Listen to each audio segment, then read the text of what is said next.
मनुष्य के जीवन में सबसे शक्तिशाली यदि कोई वस्तु है तो वह उसका मन है। यही मन मनुष्य को ऊंचाइयों तक पहुंचा सकता है और यही उसे पतन के मार्ग पर भी ले जा सकता है। संसार के सभी महान ऋषि, मुनि और संत एक बात पर सहमत रहे हैं कि जिसने अपने मन को जीत लिया, उसने स्वयं को जीत लिया।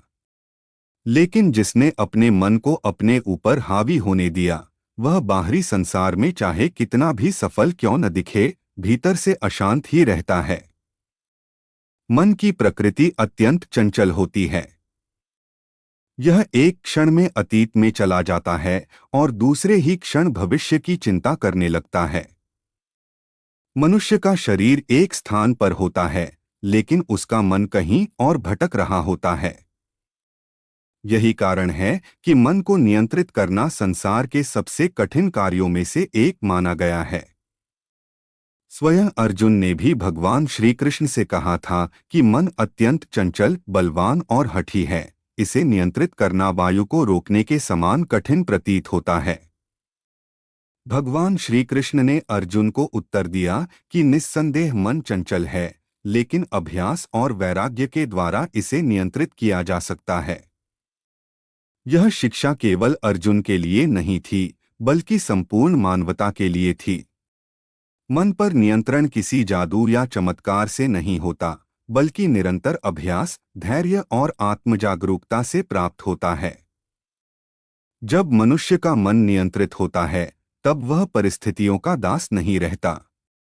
सुख आए या दुख, लाभ हो या हानि, सम्मान मिले या अपमान, ऐसा व्यक्ति अपने भीतर स्थिर रहता है। यही स्थिरता जीवन का वास्तविक धन है। संसार की बाहरी सफलताएं क्षणिक हैं, लेकिन मन की शांति स्थायी आनंद देती है। एक बार एक शिष्य अपने गुरु के पास गया और बोला, गुरुदेव, मेरा मन बहुत अशांत रहता है। कभी क्रोध आता है, कभी लोभ, कभी ईर्ष्या और कभी भय। मैं क्या करूं? गुरु मुस्कुराए और उसे एक पात्र में जल भरकर लाने को कहा। शिष्य जल लेकर आया। गुरु ने उस पात्र में थोड़ी मिट्टी डाल दी। पानी तुरंत गंदा हो गया। गुरु ने कहा, इसे साफ करो। शिष्य ने बहुत प्रयास किया, लेकिन पानी साफ नहीं हुआ।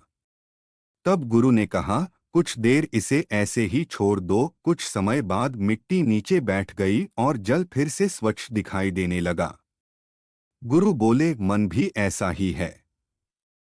जब भावनाएं और इच्छाएं उसमें तूफान खड़ा करती हैं, तब वह अशांत हो जाता है। यदि धैर्य और संयम रखा जाए, तो मन स्वयं शांत होने लगता है। मनुष्य के अधिकांश दुख बाहरी परिस्थितियों से नहीं, बल्कि उसके मन की व्याख्याओं से उत्पन्न होते हैं। एक ही घटना दो व्यक्तियों के जीवन में घट सकती है, लेकिन दोनों की प्रतिक्रिया अलग होती है। इसका कारण उनका मन है। यदि मन सकारात्मक और स्थिर हो, तो कठिन परिस्थितियां भी अवसर बन जाती हैं। यदि मन नकारात्मक हो, तो सुख के बीच भी दुख अनुभव होता है। मन पर नियंत्रण का पहला चरण है स्वयं को जानना। बहुत से लोग पूरे जीवन संसार को समझने का प्रयास करते हैं, लेकिन अपने मन को नहीं समझते। जब तक मनुष्य अपने विचारों, भावनाओं और प्रतिक्रियाओं को पहचानना नहीं सीखता, तब तक वह अपने मन का स्वामी नहीं बन सकता। ध्यान मन को नियंत्रित करने का एक अत्यंत प्रभावी साधन है।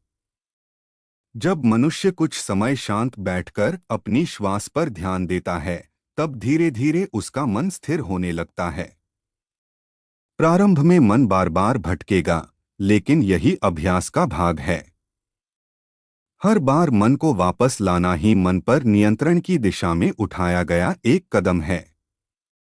प्राचीन ऋषियों ने कहा था कि मनुष्य वही बनता है जैसा वह सोचता है। यदि मन में अच्छे विचार होंगे तो जीवन भी श्रेष्ठ बनेगा। यदि मन नकारात्मकता से भरा होगा तो जीवन में संघर्ष बढ़ेंगे। इसलिए विचारों की शुद्धता अत्यंत आवश्यक है। क्रोध मनुष्य का सबसे बड़ा शत्रु माना गया है। क्रोध के समय मनुष्य वह कह और कर देता है जिसका उसे बाद में पछतावा होता है। इसलिए बुद्धिमानी इसी में है कि जब क्रोध आए तब तुरंत प्रतिक्रिया न दी जाए। कुछ क्षण शांत रहकर गहरी श्वास लेने से मन शांत होने लगता है। लोभ भी मन को अस्थिर करता है। जितना अधिक मनुष्य प्राप्त करता है उतनी ही अधिक इच्छाएं बढ़ती जाती हैं। इच्छाओं का कोई अंत नहीं है। इसलिए संतोष का भाव मन को शांति प्रदान करता है। संतोष का अर्थ प्रगति रोक देना नहीं, बल्कि जो प्राप्त है उसके प्रति कृतज्ञ रहना है। ईर्ष्या भी मन की एक बड़ी कमजोरी है। जब मनुष्य दूसरों की सफलता देखकर दुखी होता है तब वह स्वयं अपनी शांति खो देता है। प्रत्येक व्यक्ति की यात्रा अलग होती है। इसलिए तुलना के बजाय आत्मविकास पर ध्यान देना अधिक उचित है। मन को नियंत्रित करने में संगति का भी बहुत महत्व है। जैसा वातावरण होगा वैसा ही मन बनेगा। यदि व्यक्ति सकारात्मक लोगों के साथ रहेगा, अच्छी पुस्तकों का अध्ययन करेगा और अच्छे विचार सुनेगा तो उसका मन भी वैसा ही बनेगा। प्रकृति के निकट समय बिताना भी मन को शांत करता है। पेड़ पौधे, नदियाँ और पर्वत हमें सिखाते हैं कि जीवन में धैर्य और संतुलन कितना आवश्यक है। प्रकृति में कुछ समय बिताने से मन का तनाव कम होता है और नई ऊर्जा प्राप्त होती है। आध्यात्मिकता मन को गहराई से प्रभावित करती है। जब मनुष्य ईश्वर, प्रार्थना या भक्ति से जुड़ता है तो उसे आंतरिक शक्ति प्राप्त होती है। यह शक्ति कठिन समय में भी उसे टूटने नहीं देती। भक्ति मन को विनम्र और शांत बनाती है। मन पर नियंत्रण का अर्थ यह नहीं कि भावनाओं को दबा दिया जाए। इसका अर्थ है भावनाओं को समझना और सही दिशा देना। दुख आना स्वाभाविक है, लेकिन दुख में डूबे रहना आवश्यक नहीं। क्रोध आना स्वाभाविक है, लेकिन क्रोध के वश में होना उचित नहीं। जीवन में अनेक बार असफलताएं आती हैं। यदि मन मजबूत हो तो असफलता भी सीख बन जाती है। लेकिन यदि मन कमजोर हो तो छोटी सी बाधा भी व्यक्ति को तोड़ सकती है। इसलिए बाहरी सफलता से अधिक महत्वपूर्ण है आंतरिक शक्ति। एक राजा ने अपने मंत्री से पूछा, संसार में सबसे बड़ा विजेता कौन है? मंत्री ने उत्तर दिया, जो अपने मन को जीत ले वही सबसे बड़ा विजेता है। राजा ने पूछा, क्यों? मंत्री ने कहा, क्योंकि जो अपने मन को जीत लेता है उसे कोई बाहरी शक्ति पराजित नहीं कर सकती। मनुष्य का वास्तविक युद्ध बाहर नहीं, भीतर चलता है। बाहर के शत्रु दिखाई देते हैं, लेकिन भीतर के शत्रु काम, क्रोध, लोभ, मोह और अहंकार अदृश्य होते हैं। इन्हें जीतना ही सच्ची विजय है। भगवान बुद्ध ने कहा था कि मन ही सब कुछ है। हम जैसा सोचते हैं वैसे ही बन जाते हैं। इसलिए अपने विचारों पर ध्यान देना अत्यंत आवश्यक है। विचार बीज के समान हैं।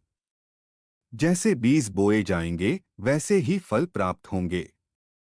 आज के युग में मन को नियंत्रित करना पहले से अधिक कठिन हो गया है।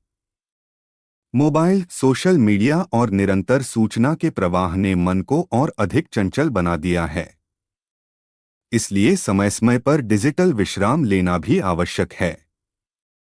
प्रत्येक दिन कुछ समय मौन में बिताना मन को नई शक्ति देता है। मौन केवल शब्दों का अभाव नहीं है, बल्कि स्वयं से जुड़ने का माध्यम है। मौन में मनुष्य अपने भीतर की आवाज सुन सकता है। कृतज्ञता का अभ्यास मन को सकारात्मक बनाता है। जब मनुष्य उन बातों के लिए धन्यवाद देना सीखता है जो उसके पास हैं, तब उसका ध्यान अभाव से हटकर समृद्धि पर केंद्रित हो जाता है। क्षमा भी मन को मुक्त करती है। जो व्यक्ति दूसरों के प्रति द्वेष रखता है वह स्वयं ही मानसिक बोझ उठाता है। क्षमा का अर्थ गलत को सही मानना नहीं, बल्कि स्वयं को नकारात्मकता से मुक्त करना है। अनुशासन मन पर नियंत्रण की आधारशिला है। जो व्यक्ति अपनी दिनचर्या, भोजन, नींद और समय का संतुलन बनाए रखता है, उसका मन भी अधिक स्थिर रहता है। अनियमित जीवन शैली मन को अस्थिर कर सकती है। जब मनुष्य अपने जीवन का उद्देश्य समझ लेता है, तब उसका मन भटकता नहीं। उद्देश्यहीन जीवन में मन इधर-उधर दौड़ता रहता है, जबकि स्पष्ट लक्ष्य मन को दिशा देता है। मन पर नियंत्रण की शक्ति वास्तव में जीवन को बदल देने वाली शक्ति है। यह व्यक्ति को केवल सफल ही नहीं बनाती, बल्कि उसे शांत, संतुलित और प्रसन्न भी बनाती है। जिसने मन को अपना मित्र बना लिया, उसके लिए जीवन का हर संघर्ष सरल हो जाता है। अंततः यही सत्य है कि संसार को जीतने से पहले मनुष्य को अपने मन को जीतना होगा, क्योंकि मन ही बंधन है और मन ही मुक्ति का द्वार। जो मन को नियंत्रित कर लेता है, वह जीवन के हर क्षेत्र में सफलता, शांति और आनंद प्राप्त कर सकता है। यही मन पर नियंत्रण की वास्तविक शक्ति है।